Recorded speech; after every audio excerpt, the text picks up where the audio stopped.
भाई ये एक स्क्रैच पैड है खान अकेडमी की वेबसाइट पे, जो कि शार्लेट ऑन ने बनाया है। तो ये असल में एक सिम्युलेशन है जो कि हमें मदद करती है इस टॉफ़ी की मशीन से बार बार नमूना लेने में। और नमूना ले लेकर फिर ये सिम्युलेशन अंदाज़न नमूने के तनासब का फैलाव निकालती रहती है।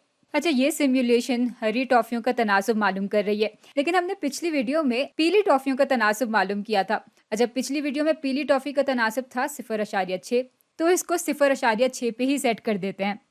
अच्छा, पिछली वीडियो की तरह इस दफ़ा भी नमूने का साइज़ 10 टॉफ़ियों पर ही मुश्तमिल रहेगा। और ऐसा करते हैं कि शुरू में सिर्फ एक ही सैंपल लेते हैं और हम इसको फ़ीसद की सूरत में ले लेते हैं, ताकि हमें हरी टॉफ़ियों का तनासब मिल सके। भाई ये आ गया हमारा पहला नमूना और इसमें आप देख सकते हैं कि 5 जो है हरी टॉफ़ियाँ निकलती हैं। और ये चीज़ इसने ग्राफ की मदद से भी दिखा दी है कि इस सूरत हाल में 5 हरी टॉफ़ियाँ निकलती हैं। अच्छा, इसके बाद हम 10 टॉफ़ियों का एक और नमूना लेते हैं और इसमें आप देख सकते हैं कि 7 हरी टॉफ़ियाँ निकलती हैं और ये भी ग्राफ पे दिखा दिया। चलिए एक और नमूना लेते हैं। यहाँ पे हमारे पास फिर से 5 हरी टॉफ़ियाँ आती हैं और चूंकि 2 दफ़ा हमारे पास 0.5 के तनासब से हरी टॉफ़ियाँ आई हैं, तो ये ग्राफ पे भी यहाँ पर 2 लिखा हुआ है। अच्छा, अब और नमूने लेते रहते हैं, लेते रहते हैं, बल्कि एक-एक करके नहीं, 50 के हिसाब से नमूनों को बढ़ाते हैं। तो हम लेते रहेंगे और ये आप देख सकते हैं कि ग्राफ किस तरह का बन रहा है। देखिए, कुल 1000 नमूने आ गए हमारे पास। अच्छा, आप देख सकते हैं कि इतने सारे नमूनों के बाद हमारे पास नमूने की तनासब की मुतवक्का कदर 0.62 के बराबर आई है, जबकि जब हमने पहले ये हिसाब लगाया था तो ये कदर 0.6 के बराबर थी। तो भाई इसमें कोई मसला नहीं है। हम जैसे जैसे और नमूने लेते जाएंगे वैसे वैसे ये फ़र्क कम होता जाएगा और फिर एक वक्त आएगा कि ये फ़र्क बिल्कुल ख़त्म हो जाएगा। तो चलें फिर और नमूने लेते जाते हैं। आप देख सकते हैं कि ये फ़र्क कम होता जा रहा है और नमूने लेते जाएंगे और अब आप देख सकते हैं कि हमारे पास नमूने का जो औसत तनासब है वो बिल्कुल 0.6 के बराबर आ गया है। और यहाँ तक आने के लिए हमें कुछ 2950 नमूने लेने पड़े। और साथ में आप देख सकते हैं कि मयारी इन्हिराफ भी उतना ही है जितना कि हमने हिसाब में लगाया था। अच्छा, मज़े की बात यह है कि जब हमारी मुतवक्का कदर यानी नमूने के तनासब की मुतवक्का कदर 0 के करीब भी नहीं होती और 1 के करीब भी नहीं होती, बल्कि कुछ बीच में होती है, तो ये ग्राफ आम शक्ल का बन जाता है। ये शक्ल एक आम फैलाव की है, यानी नॉर्मल डिस्ट्रीब्यूशन की है।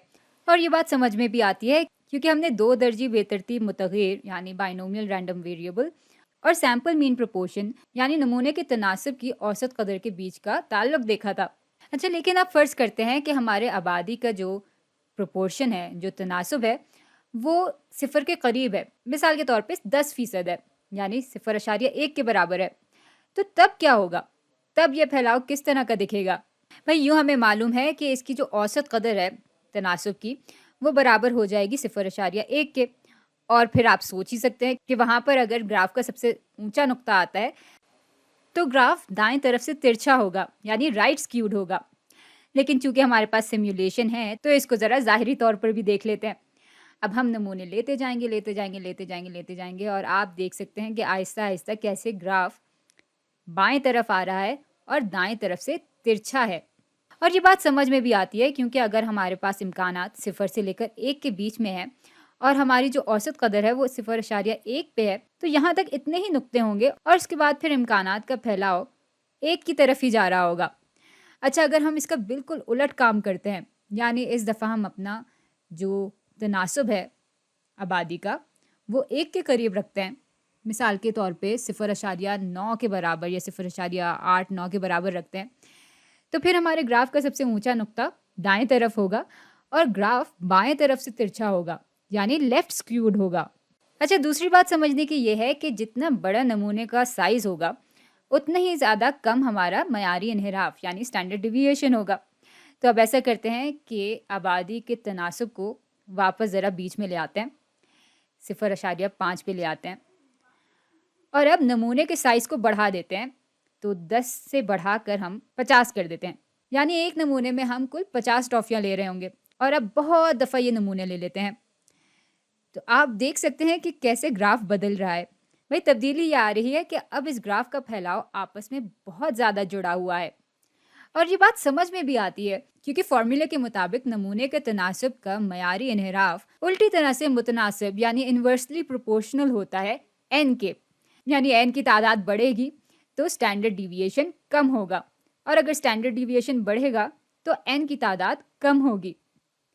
تو میرے خیال سے اب ہم سب کے دل کو بہت تسلی مل گئی ہوگی کہ جتنی بھی باتیں ہم نے پچھلی ویڈیوز میں کی تھیں ان کو ہم نے سیمولیشن کے ذریعے ثابت کر دیا ہے۔